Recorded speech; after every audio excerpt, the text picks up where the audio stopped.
આમ આદમી પાર્ટીના ધારાસભ્ય ચૈતર વસાવાની મુશ્કેલીઓમાં વધારો થયો છે, કારણ કે રાજપીપળાની સેશન્સ કોર્ટે ચૈતર વસાવા અને એમના પત્ની સહિત 9 જેટલા લોકોને વર્ષ 2023નો જે કેસ ચાલી રહ્યો હતો એમાં દોષિત ઠેરવ્યા છે. અને આ સમગ્ર વિષયને લઈને હવે આમ આદમી પાર્ટી પોતાનું શું સ્ટેન્ડ જાહેર કરશે તેના વિશે વગતે વાત કરીએ આ અહેવાલમાં. જય હિન્દ, BS9 ન્યૂઝ પર આપની સાથે હું છું નિધિ ગઢવી.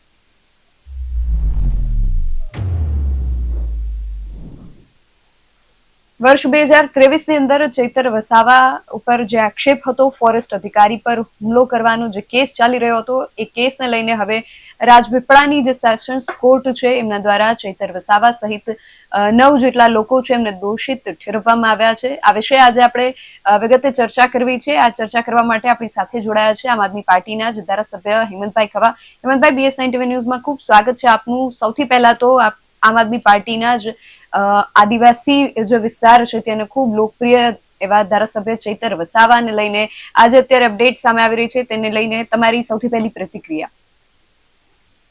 બેન, જે પ્રમાણે હાલમાં આપણા દેશમાં વિરોધ પક્ષોના અવાજ દબાવવા માટેનો ટ્રેન્ડ ચાલી રહ્યો છે, એના ભાગરૂપે આજથી આશરે 2 વર્ષ પહેલા ચૈતરભાઈ ઉપર ખોટો કેસ કરવામાં આવ્યો હતો.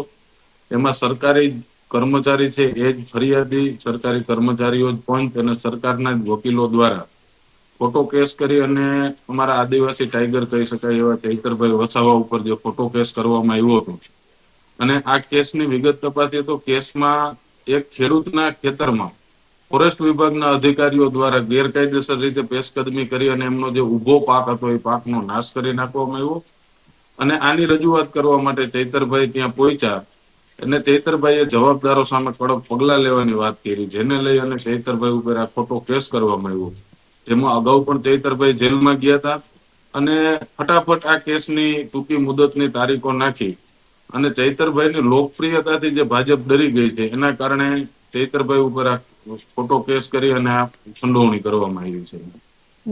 અને હેમંતભાઈ, પ્રશ્ન હવે આગળ જતા એ ઉઠી રહ્યો છે, કારણ કે અત્યારે જ્યાં સુધી આપણે ચર્ચા કરી રહ્યા છીએ ત્યાં સુધી હજુ સુધી માત્ર અટકળો છે, પરંતુ અટકળો એવી છે કે કદાચ આ જે કેસ છે એમાં કોર્ટ દ્વારા જે પ્રકારે ચૈતર વસાવાને દોષિત જાહેર કરવામાં આવ્યા છે તો કદાચ 7 વર્ષ સુધીની સજા જે છે કદાચ સંભળાવવામાં આવે તો એમનું જે ધારાસભ્ય પદ છે એ પણ જોખમમાં મુકાઈ શકે છે. આમ આદમી પાર્ટી ઘણા સમયથી મથામણ કરી રહી હતી 5નો આંકડો વિધાનસભાની અંદર પહોંચાડવાનો, અને ઉમેશ મકવાણા જયારે આમ આદમી પાર્ટીમાંથી છૂટા પડ્યા એટલે એ 5નું સપનું આમ આદમી પાર્ટીનું સપનું જ રહી ગયું. 4 ધારાસભ્યો વધ્યા હતા અને એમાં પણ હવે ફરી એકવાર એક પદ જોખમમાં મુકાયું છે. શું કહેશો? આમ આદમી પાર્ટી તો ખૂબ નાની પાર્ટી છે, ખૂબ નવી પાર્ટી છે, પણ વર્ષો જૂની જે પાર્ટીઓ હોય, આપણે TMC ની વાત કરીએ, શિવસેનાની વાત કરીએ, તો જે કોઈ પણ પાર્ટીઓ છે એ ભારતીય જનતા પાર્ટીના શાસનને પડકાર ફેંકીને એમની સામે જે પ્રમાણે લડાઈ લડી રહી છે, એ વિરોધ પક્ષનો અવાજ દબાવવા માટે થઈને સમગ્ર દેશમાં આ પ્રમાણે ખોટા કેસ, ED, CBI નો દુરુપયોગ કરી અને ચૂંટાયેલા જનપ્રતિનિધિઓને પ્રતાડિત કરવાનો હાલમાં જે ખેલ ચાલી રહ્યો છે એના ભાગરૂપે આપણે જોયું હશે, હમણાં જ નર્મદા જિલ્લા પંચાયતમાં નર્મદા વિસ્તારના લોકોએ ખૂબ મતો આપીને ગુજરાતમાંથી એકમાત્ર જિલ્લા પંચાયત આમ આદમી પાર્ટીની બનાવી અને એનો સમગ્ર શ્રેય આમ આદમી પાર્ટીને અને ચૈતરભાઈ વસાવાને જાય છે. જેના કારણે થઈ અને ચૈતરભાઈને ડરાવવા માટે થઈ, કારણ કે ભૂતકાળમાં પણ જયારે આ કેસમાં ચૈતરભાઈ જેલમાં ગયા ત્યારે ચૈતરભાઈએ બહાર આવીને પણ નિવેદન દીધું હતું કે અમુક અધિકારીઓ દ્વારા અને અમુક ભારતીય જનતા પાર્ટીના નેતાઓ દ્વારા એમને એન પ્રકારે ભાજપ જોઈન્ટ કરી લેવા માટેનું જે પ્રમાણેની પ્રેશર ટેકનિક અપનાવવામાં આવી હતી.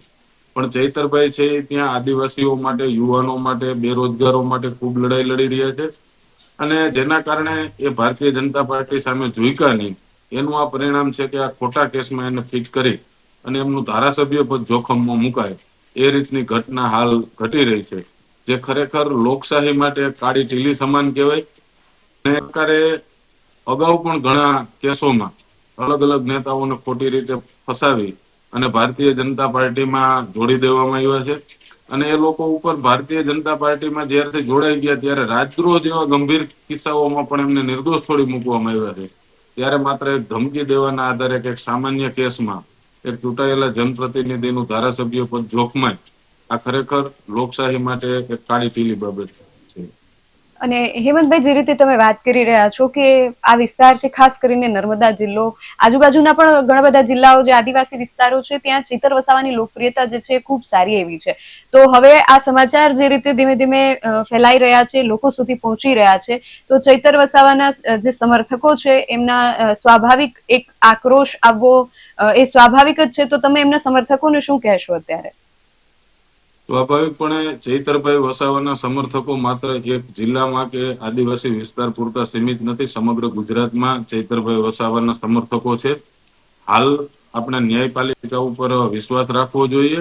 આગામી સમયની અંદર પાર્ટી જે પણ રણનીતિ નક્કી કરે એ પ્રમાણે અલગ અલગ જિલ્લાઓમાં કાર્યક્રમો યોજીને કે જે પ્રમાણે વિરોધ પક્ષનો અવાજ દબાવવાની કોશિશ કરી રહી છે, એ મજબૂતાઈથી એની સામે લડત કઈ રીતે લડી શકાય એ રીતે કાયદાની મર્યાદામાં રહી અને લડત લડવી જોઈએ. એમના સમર્થકોને, એમના તમામ શુભચિંતકોને પણ હું આ તકે વિનંતી કરું છું કે આગામી સમયની અંદર આપણે કાયદાની મર્યાદામાં રહીને આ લડાઈ સાથે મળીને લડશું. જી હેમંતભાઈ, આપ આ માહિતી સાથે અમારી સાથે જોડાયા તે બદલ આપનો ખૂબ આભાર. આમ આદમી પાર્ટી હવે આગળ જતા કાયદાની રૂએ આગળ આમાં કેસની અંદર જે પણ થઈ શકે એ કરવાની તૈયારી દર્શાવી રહી છે. હવે આગળ જતા ચૈતર વસાવા, એમના સમર્થકો, આમ આદમી પાર્ટી શું કરે છે એ ખાસ જોવાનું રહેશે, કારણ કે હજુ સુધી એમને દોષિત જાહેર કરવામાં આવ્યા એ સમાચાર આવ્યા છે, પરંતુ સજાને લઈને હજુ સુધી કોઈ સ્પષ્ટ સમાચારો સામે નથી આવી રહ્યા. હજુ સુધી માત્ર જે સમાચારો આવી રહ્યા છે એ અટકળો જ છે.